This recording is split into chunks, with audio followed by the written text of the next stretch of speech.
kilala ko yan. Si Angelo. Di ko akalaing mamamatay to. Balita ko, nabaliw daw yan. Alam ko. Alam mo ba yung nangyari? Hindi nga eh. Angelo! Balita ko. Angelo! Angelo! Angelo! Angelo!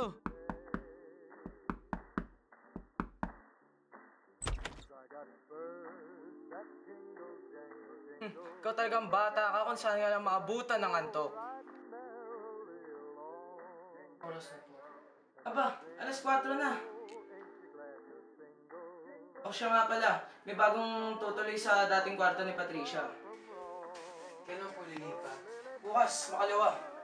O siya nga, pwede ba pakiligpit yung mga ibang gamit doon? O siya, may iwanan muna kita. May asikasuhin pa ako.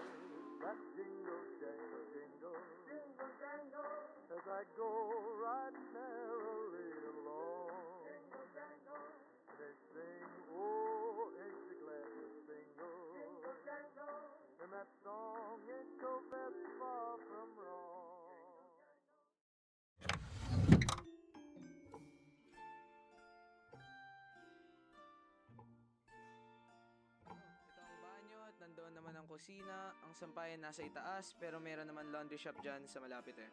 Ito pala yung dating room ni Patricia. Oh, nandito pala si Angelo. Angelo! Angelo, siya pala si Arnie, ang bagong tutuloy sa dating kwarto ni Patricia. Ito pala si Angelo. Nakatira lang siya dun sa kabila. Sige, alis mo na.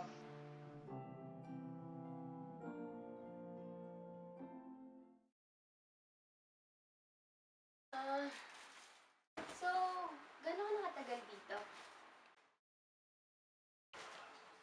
Buti pala maayos pa tong place na to, no?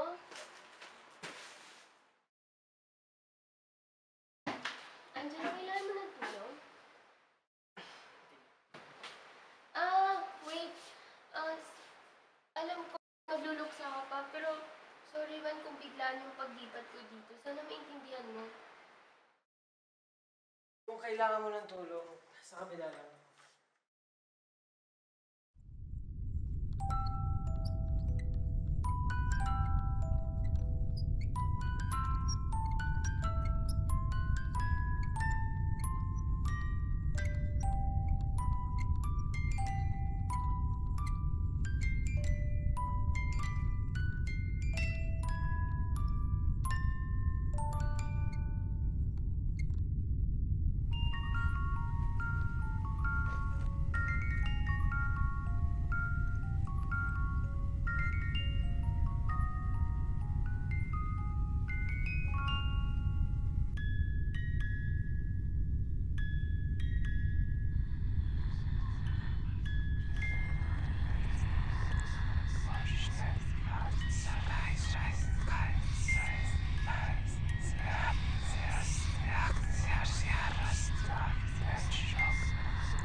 May mga naiwan ka palang gamit kagabi. Yung mga papeles mo ata to eh.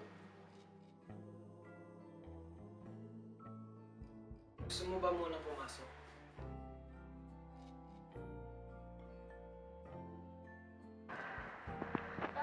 Kamusta na pala yung investigasyon kay Pat? Wala pa rin progresyon. Kahit isang lead wala? Wala kahit isang lead, kahit isang clue. Wala.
5:01 on this Monday afternoon. Let's jump right into your evening brief. You're on notice. That's what a top prosecutor in the International Criminal Court says about Muammar Gaddafi, the Libyan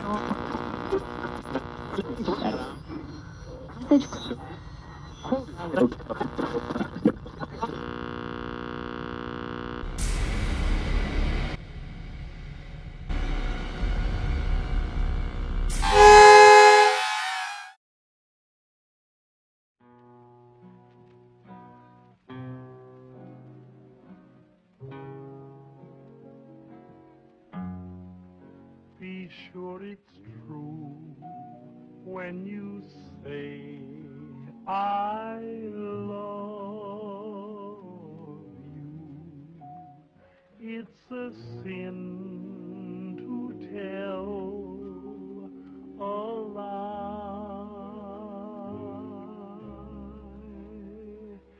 Millions of hearts have been broken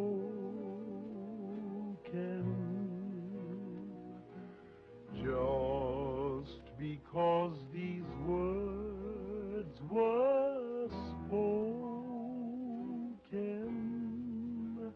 I love you, yes I do.